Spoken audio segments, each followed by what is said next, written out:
Halo Bapak semuanya, hari ini saya bakal kasih review produk terbaik untuk mengeraskan paruh dan jalu ayam. Nah, untuk hari ini saya bakal rekomendasikan dua produk terbaik dari toko Sahabat Ayam. Yang pertama kita mulai dari yang impor dulu ya.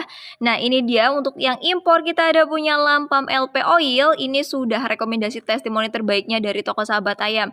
Kalau produk Lampam udah nggak usah diragukan lagi.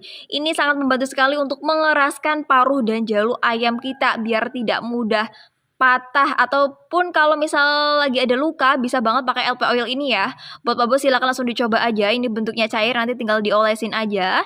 Ini untuk yang impornya ya. Nah, kalau Pak Bos pengen yang harganya lebih ekonomis, silahkan Pak Bos bisa pakai dengan getah gambir. Nih, lebih ekonomis ya buat Pak Bos yang pengen budgetnya lebih murah ya. Silahkan dicoba dengan getah gambir ini. Ini sama saja untuk mengeraskan paruh dan jalu.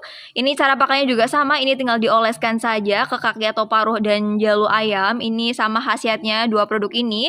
Hanya saja yang ini kita impor, yang ini kita produk lokal. Silahkan Pak Bos sesuaikan dengan budgetnya Pak Bos aja ya. Bisa banget. Silahkan buat Pak Bos yang berminat untuk mengeraskan paruh dan jalu ayam biar tidak mudah patah, langsung diorder saja di akun kita. Selamat berbelanja Pak Bos.